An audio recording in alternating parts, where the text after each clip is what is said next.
बिस्मिल्लाहिर्रहमानिर्रहीम। रब्बिश्रह ली सदरी व यस्सिर ली अमरी वहलुल उक़दतम मिन लिसानी यफ़क़हू क़ौली या मुक़ल्लिबल क़ुलूबि सब्बित क़ल्बी अला दीनिक। अस्सलामु अलैकुम व रहमतुल्लाहि व बरकातुहू माय डियर स्टूडेंट्स। वालेकुम अस्सलाम व रहमतुल्लाहि व बरकातुहू। अल्हम्दुलिल्लाह मेरे बच्चों, सब खैरियत है अल्हम्दुलिल्लाह। उम्मीद करता हूँ बफ़ज़्ल खुदा आप तमाम लोग खैर आफ़ियत से होंगे, ठीक होंगे। प्यारे बच्चों,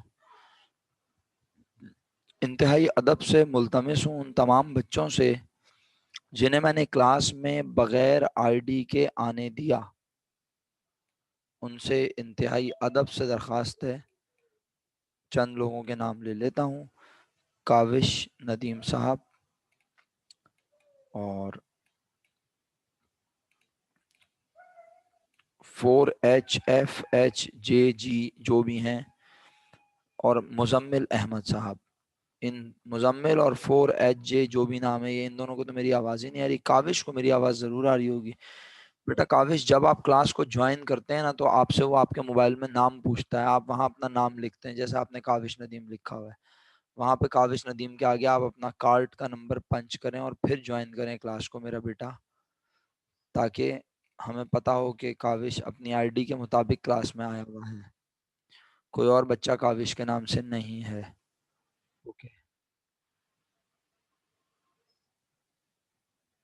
अच्छा जी, ये 4HFHJG जो भी हैं, आपसे रिक्वेस्ट है अदब से कि आप अपना नाम मुझे लिख के भेजें, वरना मजबूरन मुझे क्लास से रिमूव करना पड़ेगा आपको।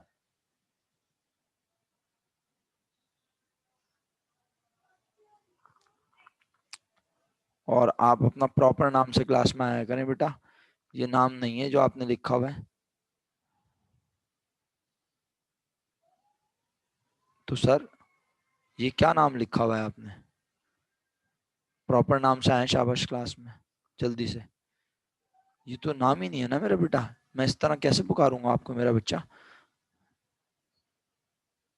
नहीं नहीं, सही करें आप, शाबाश, वरना फिर क्लास खराब हो जाएगी ना। माइक की बात नहीं है, आप माइक की बात नहीं कर रहा।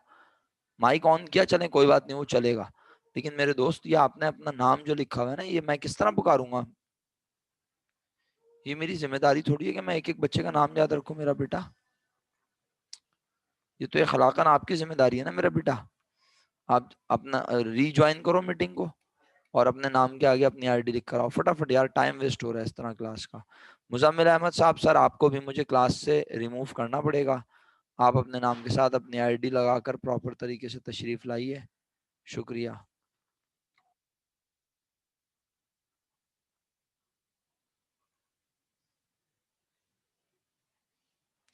मैं ऐसे तमाम बच्चों को वेटिंग रूम में डाल रहा हूँ जो कि अपने नाम के आगे प्रॉपर कोड मेंशन नहीं कर रहे। या तो उन्हें रिमूव कर देता हूँ, रिमूव करूंगा तो मसला ये है, वो बेचारा बच्चा दोबारा ज्वाइन नहीं कर पाएगा इस मीटिंग को, उसकी क्लास वेस्ट हो जाएगी। अच्छा जी, चलें।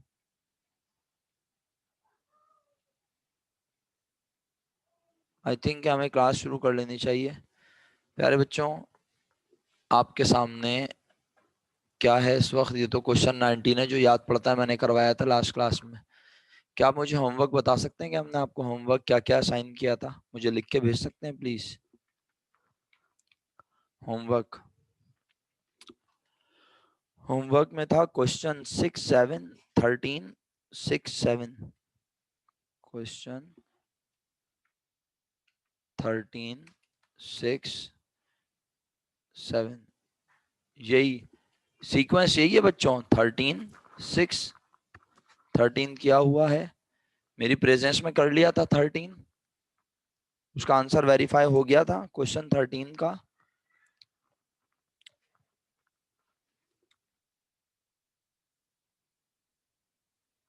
अच्छा, 13 जिनके पास नहीं हुआ था उन्हें करना था। 6, 7 होमवर्क था, राइट, सही है, वेरीफाई भी हो चुका है।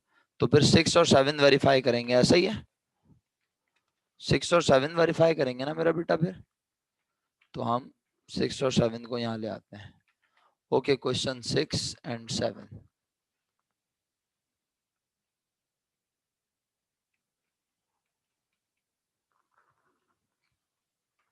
चले क्वेश्चन 6, अगर अल्लाह करे मुझे यहाँ मिल जाए तो बहुत अच्छी बात है, नहीं मिला तो कोई हल निकालना पड़ेगा मिलजुल के। फिर कोई बच्चा हमें भेज देगा पिक्चर, ऐसा भी हो सकता है। क्वेश्चन 6, 7 तो मिल गया और 6 भी मिल गया, मुबारक हो जनाब। चलिए बिस्मिल्लाहिर्रहमानिर्रहीम। पहले आंसर मैच करने से पहले Fardeen, thank you so much, लेकिन आपने कोड गलत लिख दिया है मेरे हिसाब से। फरदीन कुरैशी साहब, आपका बहुत शुक्रगुजार हूं मैं कि आप अपनी आईडी प्रॉपर करके क्लास में आ गए, लेकिन बेटा कोड गलत लिख दिया मेरा बच्चा आपने, बाय मिस्टेक। कोड ये नहीं है आपका जो आपने लिखा है, चेक कर लें अपने कार्ड में।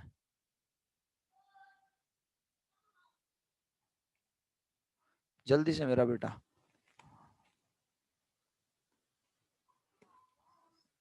कार्ड कोड चेक करो जल्दी से, ये तुमने बाय मिस्टेक लिखा है या क्या है, अल्लाह बेहतर जानता है। चलें बच्चों, अच्छा चलें ठीक है। कोशिश कीजिएगा बेटा कल से ज़रा ये इस चीज़ का ख्याल रखें, फिर बात गलत है। अब कल से, या हो सकता है कि हो सकता है कल से ही मोस्ट प्रोबेबली जो ना ये मैक वाले फिर चीज़ें देखना शुरू कर दें, तो फिर वो कहेंगे कि ये गलत बात है। चलें शुरू करता हूँ फिर। प्यारे बच्चों, क्वेश्चन 6 में सरप्लस या डेफिसिट जो भी आया, मुझे सरप्लस आया तो सरप्लस लिख के आगे अमाउंट लिख के भेजें, डेफिसिट आया तो डेफिसिट लिख के आगे अमाउंट लिख के भेजें। शाबाश सब बच्चे जिन्होंने काम किया हुआ है।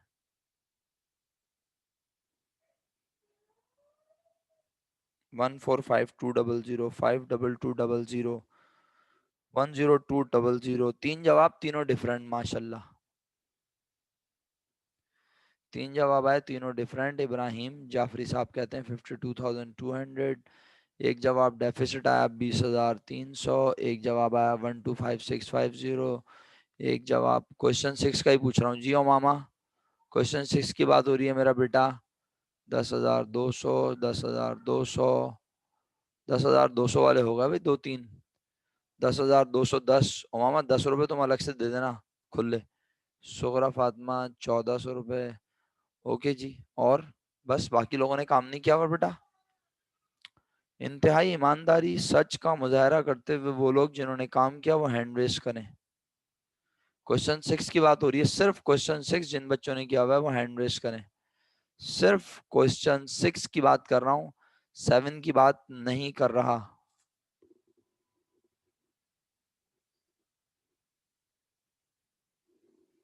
हाँ तो हैंड रेस कर लें अगर आपने अटेम्प्ट किया हुआ है, आपने कंप्लीट नहीं किया हुआ बट आपने अटेम्प्ट किया है क्वेश्चन।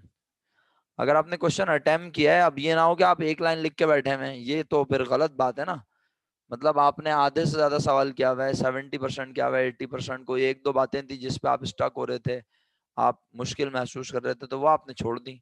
बाकी आपने कोशिश की है पूरा क्वेश्चन करने की अपने तौर पर। अच्छा जी, तो इसका मतलब है कुछ बच्चों ने काम नहीं किया। अल्लाह अकबर। शेख अनस अहमद, शेख मोहम्मद हारिस, शाहजेब, शहीर, सना, नूर, मुजम्मिल, काविश, फायजा, ईशा, अजमीर। अस्का तुमने हैंड डाउन क्यों कर दिया, अभी मैंने तो नहीं बोला हैंड डाउन करने को। और आयशा नसीम। बेटा आप सब लोगों ने काम क्यों नहीं किया, इतने सारे बच्चे हो आप और आप काम नहीं करोगे तो गलत बात है भाई, इस तरह नहीं करो। फायजा तो हैंड रेस करने को कहा ना बेटा मैंने। सर बिल्कुल मुझे पता है आपने क्वेश्चन पूछा था, लेकिन मैं व्हाट्सएप पे नहीं बता सकता था, मुझे यहाँ बताना है सबके साथ मिलके। ठीक है, मुझे यहाँ बताना है, मुझे पता है हारिस साहब आपने ही पूछा था और एक और स्टूडेंट ने पूछा था, मुझे पता है। आप वो क्या नाम है उसका, आपके साथ ही होता है सुमाइल, उसने भी पूछा था, लेकिन मुझे नहीं बताना था ना, मैं यहाँ सबके साथ बताऊंगा।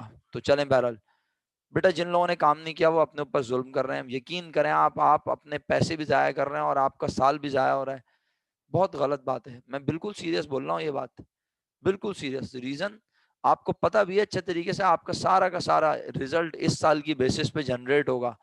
आप 100 में से 90 नंबर लेंगे अकाउंटिंग में, तो आपको 100 में से 90 ही फर्स्ट ईयर में मिलेंगे। लेकिन फिर भी आप सीरियस ही नहीं हो रहे यार। छोड़े फिर ऑनलाइन, घर पे बैठे आराम करें जब आपसे काम नहीं हो रहा, आपसे पढ़ा नहीं जा रहा। सही बता रहा हूं मैं, आप अपने माँ बाप के पैसे जाया कर रहे हैं इस तरह। ये इतने सारे लोग हैं, तकरीबन कोई 30%, 40% के करीब बच्चे हैं, 40%। नहीं, बिल्कुल गलत बात है ये, बहुत। आप लोगों को काम करना चाहिए। आप पूरा सवाल गलत कर दें, आपको काम तो करना है ना। हारिस साहब, आपने अटेम्प्ट तो किया ना क्वेश्चन, लेकिन वो एक पॉइंट की वजह से आपने बाकी सारे पॉइंट छोड़ दिए। भाई आपने 2 पॉइंट छोड़े होंगे, 3 पॉइंट छोड़े होंगे, बाकी सारा तो अटेम्प्ट किया क्वेश्चन। असल बात तो ये है ना। चले बताता हूँ मैं। आइए चेक करते हैं, अल्लाह करे हम दोनों सवाल चेक कर पाए आज की क्लास में। टेम्पो खराब हो जाता है इस तरह, सारा सारा मूड खराब हो जाता है कि मतलब बच्चों को पढ़ाने के लिए हम भी तो यहाँ एक्स्ट्रा एफर्ट कर रहे हैं। आपको क्या लग रहा है ऑनलाइन पढ़ाना आसान है? बैठ के देख लीजिए, फिर आपको पता चल जाएगा। सारे बच्चों के मैसेजेस भी देख रहा हूँ, स्क्रीन पे ये सवाल भी देख रहा हूँ, दिमाग चलाना है, इसका जवाब भी सही बताऊं। तो मतलब आसान थोड़ी है ये सब। आप पढ़ाते हुए देखें ना ऑनलाइन, तो आपको अंदाजा हो कि एक तरफ मॉनिटर है, एक तरफ लैपटॉप है, यानी एक एलईडी में अलग स्क्रीन आपको शो हो रही है, लैपटॉप पे मुझे आपके मैसेजेस नजर आ रहे हैं। पूरा सेटअप लगा के बैठता हूँ तब जाके इस तरह पढ़ा पाता हूँ, वरना ऑनलाइन पढ़ाना आसान थोड़ी है लाइफ। आपको एहसास ही नहीं है। छोड़ें यार, आप लोग आराम कीजिएगा। फीस फीस अब भरने का वक्त आए तो गायब हो जाइएगा सारे। छोड़ें, खत्म कर देंगे आपकी क्लास। जब फिजिकल क्लास शुरू हो ना, फिर पढ़ लेना आप लोग। आप लोग पढ़ने ही नहीं चाहते, जबरदस्ती पढ़ रहे हो। इनकम में सबसे पहला नाम लिखा है डोनेशंस। इनकम में सबसे पहला नाम लिखा है बच्चों डोनेशंस। डोनेशन की अमाउंट 1,70,000 रुपए एज इट इज छापी हुई है। ऐसा ही है। ओके। ओके। उसके बाद मेंबरशिप फी 80,000 रुपीज है। मेंबरशिप फी 80,000 रुपीज है। This is the amount which you have receive during the year. और आप उसे समझ रहे हैं अपने इदारे की इनकम। मुना रमजान वेलफेयर सोसाइटी नाम है आपके इदारे का। 80,000 रुपए मेंबरशिप फी रिसीव करने के बावजूद ईयर एंड पर अदर इंफॉर्मेशन में बताता है outstanding membership fee. It means you have to collect, you have to receive 5,000 rupees membership fee which you have earn. आप 5,000 रुपए और कमा चुके हैं मेंबरशिप फी के, बट वो आपको अभी तक मिले नहीं है। बच्चों हैंड डाउन कर दो please. Thank you so much. Hand down कर दो, शुक्रिया, खुश रहो। तो प्यारे बच्चों, आप कितने रुपए मेंबरशिप फी और कमा चुके हैं? आपने जवाब दिया 5,000, बट आपको मिले तो हैं अभी तक कितने? तो इनकम कितनी हुई आपकी? तो आपकी इनकम कितनी हुई फिर बताओ? 85,000 रुपीज सब बच्चे मेंबरशिप फी इनकम लिख कर बैठे हुए हैं। खुदारा खुदारा खुदारा, अब ये बात याद रखना कि मेंबरशिप फी हर एडजस्टमेंट के कितने इफेक्ट। क्या पूछा मैंने? हर एडजस्टमेंट के कितने इफेक्ट दो। सर क्यों याद रखें? बेटे ये देख लो फटी हुई आंखों से, जरा ज्यादा ही आंखें कुछ फाड़ लो। आज क्या लिखा है? Prepare balance sheet. अगरचे के ये सवाल 2000 पता नहीं क्या 2008 में आया था। 2008 में ऐसा सवाल आया था जिसमें वो आपसे बैलेंस शीट। फरदीन कोई सवाल पूछना है? हैंड रेस किया हुआ है तुमने। 2008 में ये सवाल आया था जिसमें उसने आपसे पूछा था कि इनकम एंड एक्सपेंडिचर अकाउंट भी बनाओ और बैलेंस शीट भी बनाओ, लेकिन आमतौर पर कोई एक चीज बनवाता है। तो अब आनी दोनों चाहिए भाई। 15 नंबर का सवाल बन के आ सकता है पेपर में, फिर क्या करोगे? तो इसलिए बेटा आना चाहिए। तो अब बैलेंस शीट भी इंशाल्लाह बनाएंगे आज या कल, जैसे भी मुमकिन हुआ। लेकिन पहले ये तो चेक कर लें इनकम एंड एक्सपेंडिचर सही बना होगा तो बैलेंस शीट सही बनेगी, वरना बैलेंस शीट सही नहीं बनेगी। बिल्कुल मैं बनवाऊंगा बैलेंस शीट, पहली पहली बैलेंस शीट मैं बनवाऊंगा। उसके बाद फिर दूसरी, तीसरी, चौथी आप बनाएंगे अल्लाह के हुक्म से इंशाल्लाह। इनकम एंड एक्सपेंडिचर आप ऑलरेडी बना के बैठे हैं इस सवाल का। चलें आगे बढ़ता हूँ। मेंबरशिप फी के बाद अदर इनकम। अच्छा सर, अभी हमें इसको कहीं लिखना है 5,000 को मेंबरशिप फी को बैलेंस शीट में? अभी बैलेंस शीट बनाई नहीं है तो कैसे लिख सकते हैं? फिलहाल इस 5,000 रुपए को हमने मेंबरशिप फी में ऐड कर दिया, ये सोच कर, ये दिमाग में रख कर के ये 5,000 रुपए भी हम कमा चुके हैं लेकिन अभी मिले नहीं हैं। ये भी हमारी इस साल की हैं, ये भी है हमारी इस साल की इनकम। तो 80 + 5 85,000। ओके शुक्रिया। इसके बाद अदर इनकम को एज इट इज लिखा होगा 9150। अदर इनकम को एज इट इज लिखा, बोलो 9150।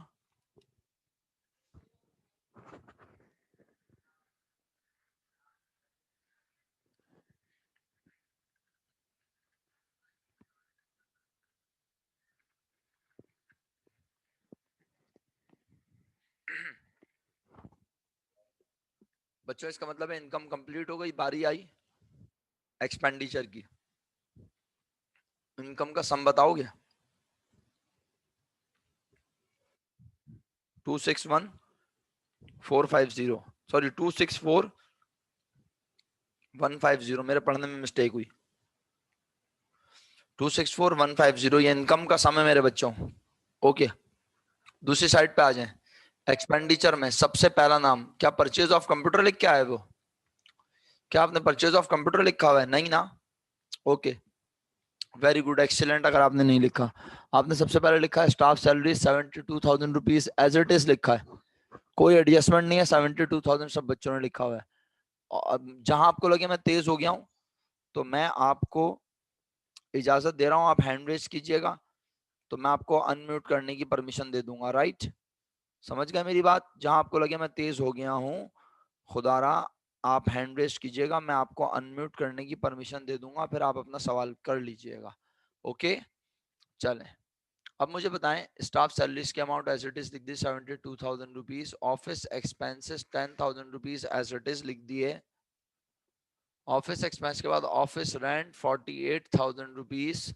ऑफिस रेंट से मुतालिक कुछ नजर नहीं आ रहा है, इसका मतलब है ये भी इसी साल का, ऑफिस रेंट भी इसी साल का खर्चा है, लिख दिया। उसके बाद अगला नाम नजर आ रहा है मेडिसिन और बुक्स, मेडिसिन और बुक्स, और आगे क्या लिखा है? अब सोचने की बात यह है कि मेडिसिन और बुक्स किस लिए खरीदनी है?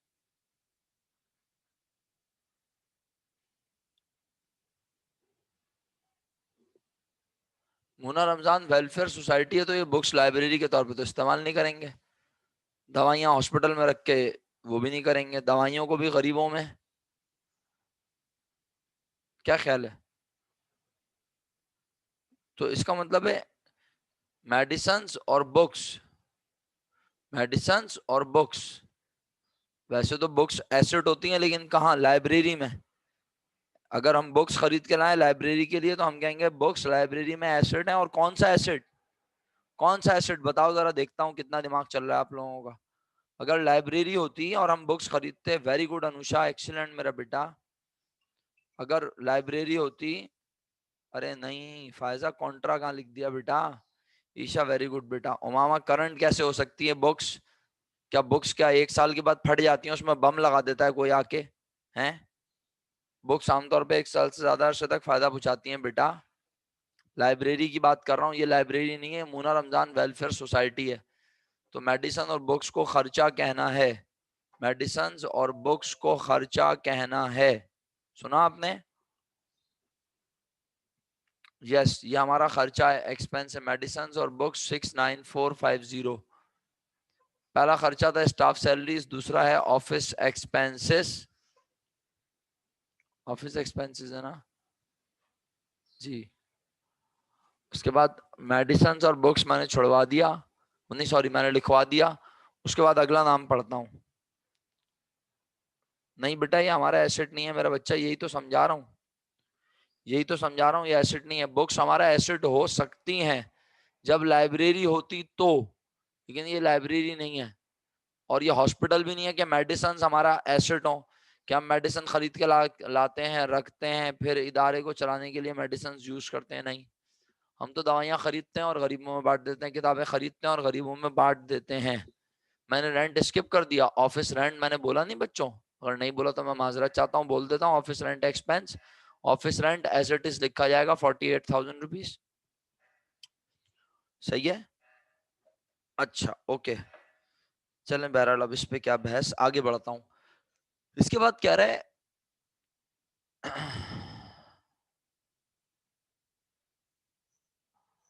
अच्छा मजे की बात है, अब देखें वो जो मैं पढ़ रहा था ना, ये किताब में मिस्टेक है, अब ये आप इसको सही कर लें, हो सकता है किसी की किताब में सही लिखा हो। ये लिखा है medicine books for poors free supply, ये स्टेटमेंट यहां तक है। देखा आपने क्या कहा? मैंने दोबारा कह रहा हूं, सुन लीजिएगा प्लीज, हो सकता है आपकी बुक में सही लिखा हो, या आपके पास 5 ईयर है ना, तो 5 ईयर में चेक कर लें ये वाला ईयर, कौन सा ईयर है? 2008। Income and expenditure account Munna Ramzan welfare society का अपनी बुक में देख लें। ये जुमला ना यहां से शुरू हो रहा है और कहां पे खत्म हो रहा है, जैसे मैं कह रहा हूं प्लीज देख लीजिएगा। मेडिसिन्स, बुक्स, आगे लिखा है फॉर पुअर्स, ब्रैकेट में लिखा है फ्री सप्लाई। समझ आ रही है बात? फ्री सप्लाई समझ में आती है क्या होता है? हाँ, यानी हम मुफ्त में बांट रहे हैं, मेडिसिन और बुक्स गरीबों में मुफ्त में बांटी जा रही हैं। तो कितने की खरीदी उससे हमें गर्ज नहीं है, लेकिन बस इतने रुपए मालियत की मेडिसिन और बुक्स हमने गरीबों में बांट दी। सही है, आगे बढ़े। ओके, उसके बाद लिखा swing machines for widows. Swing machines for widows क्या होती हैं ये मेरा बेटा, मेरा बच्चा? ये अपना सिलाई मशीनें होती हैं ना, उनको दिया। किनको? वो जो बेवा खवातीन होती हैं जिनके हस्बैंड का इंतकाल हो चुका होता है ना? हाँ, पूछ लें। तो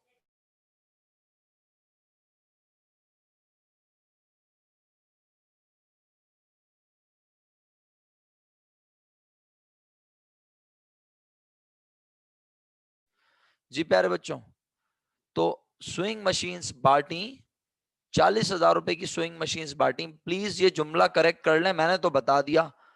अब आप ना सुने तो आपको आवाज भी नहीं आएगी, समझ में भी नहीं आएगा। Medicine books for poors free supply, ये 69450 यहां तक जुमला था। इसके बाद अगला जुमला है swing machines for widows free supply, इसकी अमाउंट है 40,000।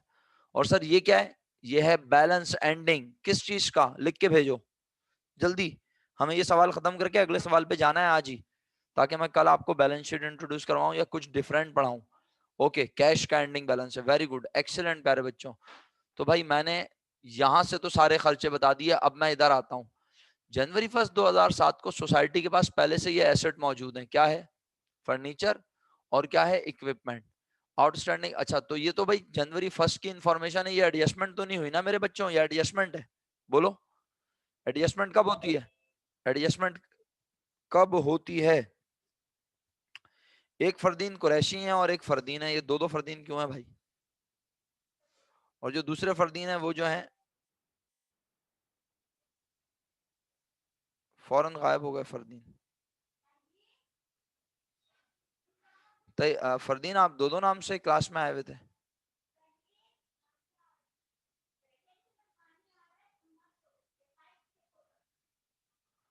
बेटा तो कम से कम आप लोग ध्यान रखा करें आपके नाम से क्लास में कोई दूसरा स्टूडेंट ना हो। मेक श्योर पार्टिसिपेंट लिस्ट को ना ऑन एंड ऑफ देखते रहा करें। वैसे तो मैंने कुछ बच्चों के नाम लेके उनकी जिम्मेदारी लगाई है कि वो लोग पार्टिसिपेंट लिस्ट को देखते रहा करें। चैंपियन बच्चे जो हैं, जो चैंपियन है टेक्नोलॉजी में, जो जरा तेजी से देख सकते हैं ये सब चीजें, वो जरूर देखा करें कि सेम नाम के दो लोग तो नहीं है क्लास में, और रोल नंबर भी अगर सेम है फिर तो लाजमी कोई ना कोई मसला है। ठीक है, ओके। आई थिंक कि मैं आगे बढ़ जाऊं अब, और ना चाहते हुए भी मुझे वेटिंग रूम खोलना पड़ेगा। अब कोई बच्चा आएगा तो कम से कम मुझे पता चलेगा दोबारा। चलें जी, मुझे बताएं, इस बात की कोई एडजस्टमेंट बननी चाहिए? ये तो जनवरी 1 2007 को बता रहा है फर्नीचर इतने का है और इक्विपमेंट इतने का, इसकी कोई एडजस्टमेंट नहीं है, ये इन्फॉर्मेशन है। आउटस्टैंडिंग मेंबरशिप फी, ये ईयर एंड पर बताई उसने कि 5,000 रुपए मेंबरशिप फी के कमा चुके हैं लेकिन अभी मिले नहीं है, तो ये हम ऑलरेडी अपनी इनकम में ऐड कर चुके हैं। और आखिर में क्या कह रहा है? नॉन करंट एसेट को डेप्रिशिएट करो कितने परसेंट? 10%।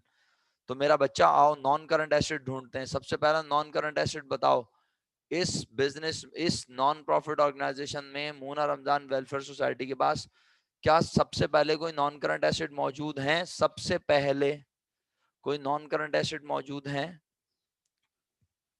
सबसे पहले मौजूद हैं, सबसे पहले मौजूद हैं। जुमला सुने, नहीं सुन रहे तो फिर आपकी मर्जी। सबसे पहले इनके पास जो मौजूद है ना वो है फर्नीचर। कोई मासूम बच्चा बोल रहा है सर परचेज ऑफ कंप्यूटर लिखा हुआ है, आप बोल रहे हैं फर्नीचर फर्नीचर। बेटा वो साल के दौरान खरीदा है, कब खरीदा, किस तारीख को खरीदा, किसी को लिखा हुआ नजर नहीं आ रहा, लेकिन यहाँ लिखा नजर आ रहा है कि जनवरी 1 2007 को हमारे पास फर्नीचर था 60,000 रुपए का। समझ आई मेरी बात? तो इसका मतलब है फर्नीचर हमारे पास पहले से मौजूद है 60,000 रुपए का। अब यहाँ देख के बताओ, फर्नीचर और खरीदा, फर्नीचर बेचा, बेचा तो पैसे आते, खरीदा और तो पैसे जाते। फर्नीचर लिखा हुआ किसी को भी नजर नहीं आ रहा है। इसका मतलब है फर्नीचर हमारे पास साल के पहले दिन 60,000 रुपए के बराबर ही है। अब 60,000 रुपए का कितना परसेंट लेना है मेरा बेटा? 60,000 का कितना परसेंट? 10%। जवाब आया 6,000। 6,000 रुपए डेप्रिसिएशन एक्सपेंस सिर्फ फर्नीचर का आपने निकाल लिया है। सिर्फ फर्नीचर का डेप्रिसिएशन एक्सपेंस 6,000 रुपए। आगे बढ़ूं बच्चों? आगे बढ़ूं, ईमानदारी से बताओ। इसके बाद हमने कहा और कोई फिक्स एसेट है, तो हमने कहा हाँ, इक्विपमेंट भी है। साल के पहले दिन कितने का? 65,000 का। अच्छा, इक्विपमेंट पहले से 65,000 का। इक्विपमेंट में क्या चीजें आती हैं आप जानते हैं? कंप्यूटर, टाइपराइटर, फोटोस्टेट मशीन, ये सारी प्रिंटर्स, स्कैनर्स, ये सब, फोटोस्टेट मशीन, ये सब आते हैं इसमें इक्विपमेंट में। तो इक्विपमेंट हमारे पास 65,000 का पहले से था, हमने इक्विपमेंट और खरीदा। यस सर, और खरीदा। कितने का खरीदा ऑफिस? बताओ सर, ऑफिस इक्विपमेंट तो नहीं खरीदा। Office equipment 65। चंद पढ़े लिखे बच्चे हैं क्लास में जो रिप्लाई कर रहे हैं धमाधम तेजी से साथ साथ। वो कहते हैं सर ऑफिस इक्विपमेंट खरीदा है, और ऑफिस इक्विपमेंट को कहते हैं कंप्यूटर। कंप्यूटर खरीदा है ना 20,000 का। क्या ख्याल है?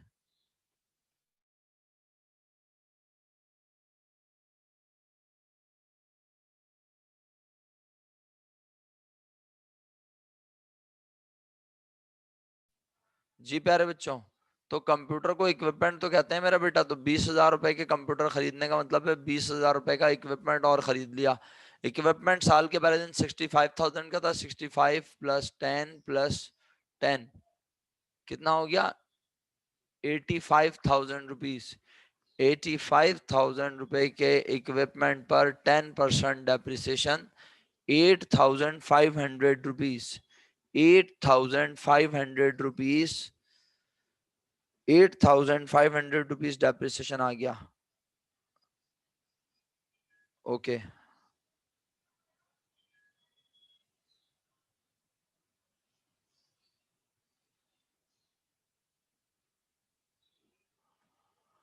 अच्छा जी, फरदीन आपने हैंड रेस किया हुआ बेटा, कुछ पूछना है मेरा बच्चा?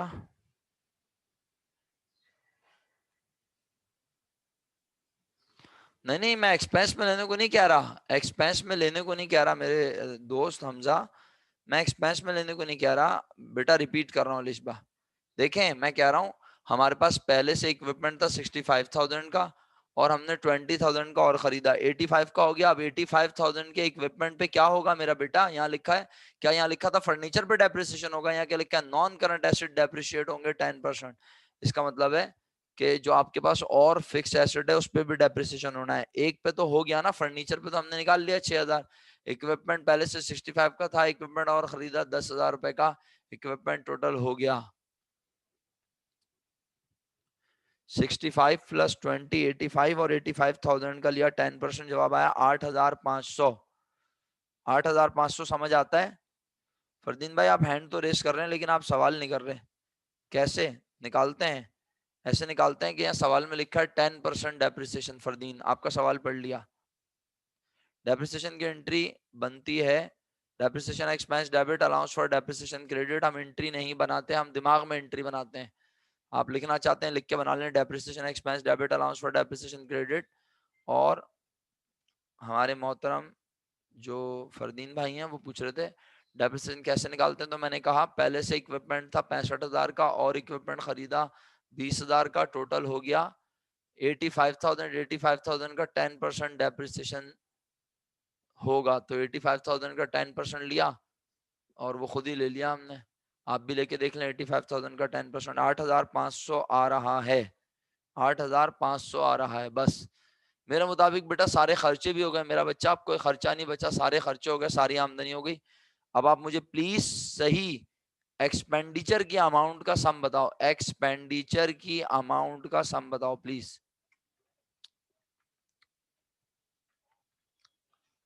एक्सपेंडिचर की अमाउंट का सम 253950। बेटा इनकम कितनी थी मेरा बच्चा? 253950। इनकम कितनी थी मेरा बच्चा? इनकम 264150।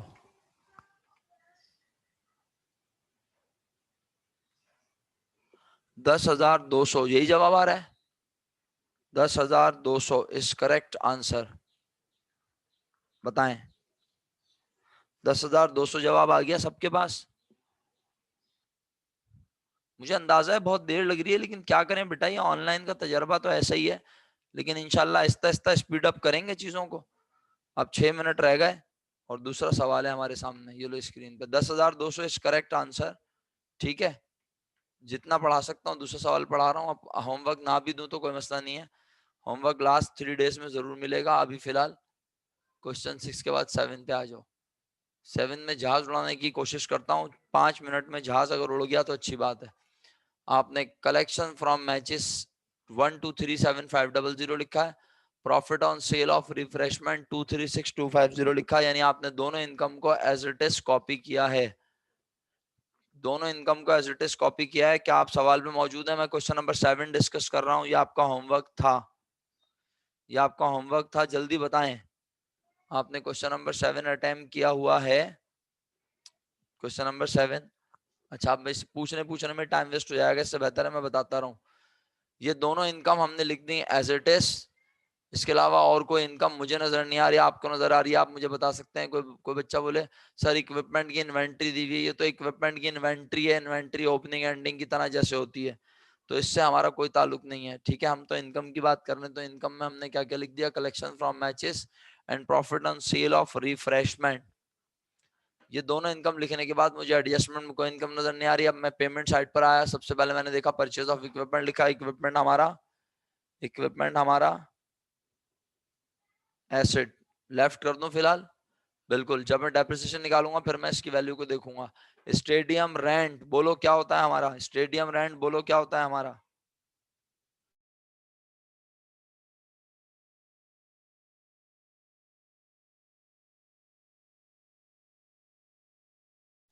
जी प्यारे बच्चों, स्टेडियम रेंट एक्सपेंस है, मुझे यकीन है, मुझे भरोसा है आप सब लोगों ने 2,25,000 ब्रैकेट में लिखा हुआ है, ऐसा ही है? क्यों? क्योंकि 2,25,000 अदा करके आप उसे समझ रहे थे अपना खर्चा, लेकिन साल के आखिरी दिन पता चला कि आपने 45,000 रुपए प्री पेड पहले से दिए हुए। इसका मतलब है 45,000 तो हमने अभी स्टेडियम 45,000 रुपए का और इस्तेमाल करने का हमारे पास हक है। तो इसका मतलब है 2,25,000 में से 45,000 अगर माइनस करें तो 25 और 20 1,80,000 रुपए रह जाएगा ना बेटा। 2,25,000 में से 45, सर माइनस क्यों कर रहे हैं 45,000? क्योंकि 45,000 अभी अनयूज है, प्रीपेड है, अनएक्सपायर्ड है। ये अमाउंट अभी खर्च नहीं हुई, इस्तेमाल नहीं हुई, तो अभी हमारा खर्चा भी नहीं बनी। सही है, ये अमाउंट अभी खर्च नहीं हुई, इस्तेमाल नहीं हुई, इसलिए हमारा खर्चा भी नहीं बनी। राइट, क्लियर है सब बच्चों को? तो आप सब लोगों ने क्या किया? 2,25,000 माइनस 45,000, जवाब आया 1,80,000। ओके, 1,80,000 जवाब आ गया। इसके बाद प्रिंटिंग एंड स्टेशनरी फॉर 4,8750, ये वो अमाउंट है जो हम खरीद के लाए और हमारे पास से पैसे चले गए और हम कह रहे थे इतना हमारा क्या हो गया? खर्चा। ठीक है, लेकिन वो कहता है आउटस्टैंडिंग प्रिंटिंग चार्जेस, हम पर प्रिंटिंग के और चार्जेस देना वाजिब हैं। इसका मतलब है ये वो पैसे हैं बेटा प्रिंटिंग के जो हम काम करवा के अदा भी कर चुके हैं, जबकि मेरा बेटा ये वो पैसे हैं जो हम पर अदा करना वाजिब है। समझ आ रही है बात या नहीं आ रही? नहीं आ रही तो पूछ लो बेफिक्र होकर। ओके, तो इसका मतलब हुआ आपने 4,8750 में इस अमाउंट को प्लस किया है 7,3500। 7,3500 सब बच्चों ने प्रिंटिंग एंड स्टेशनरी चार्जेस या एक्सपेंसेस लिखे हैं। सेक्रेटरी एक्सपेंस आपने एज इट इज छापे हैं। इक्विपमेंट रिपेयर आपने एज इट इज छापा है। सही है, छापने में तो वैसे भी माहिर हैं बच्चे हमारे। अच्छा, ओके, मुकम्मल करता हूं, मेरा ख्याल है आखिरी नाम आपने क्या लिखा है? Secretary expense. उसके बाद इक्विपमेंट रिपेयर भी आपने लिख लिया। ग्राउंड मैन्स वेजेस भी आपने एज इट इज लिख लिया। ग्राउंड में काम करने वालों की तनख्वाहें, उजरत 3,90,000 भी एज इट इज लिखी। मिसलेनियस एक्सपेंस भी 49,500 रुपीज एज इट इज लिख दिया गया है। मुझे पता है मैं थोड़ा सा तेज गया हूं, लेकिन क्या करूं, वक्त कम है ना, तो मुझे जाना पड़ा। अब एडजस्टमेंट पे अगर आप गौर करें, एडजस्टमेंट पे अगर आप गौर करें, तो एडजस्टमेंट मेरे प्यारे बच्चों, वन जो है, वन में लिखा, वन जो है वो एडजस्टमेंट नहीं है, वो इंफॉर्मेशन है। और उसमें क्या रहा है, इक्विपमेंट पहले से 3,75,000 रुपए का मौजूद है हमारे पास। भाई गौर से सुन लीजिएगा, लास्ट मिनट है, गौर से सुन लें ताकि आप इसको कंप्लीट कर लें घर पर। 3,75,000 का इक्विपमेंट हमारे पास साल के पहले दिन मौजूद है। और मुझे बताओ, हमने और इक्विपमेंट खरीदा? जल्दी बोलो, यस और नो। प्रिंटिंग वाली अमाउंट फाइनल क्या है? प्रिंटिंग अमाउंट 73 थी शायद। प्रिंटिंग के अमाउंट को बच्चा लिख के भेजेगा क्या थी प्रिंटिंग की फाइनल अमाउंट?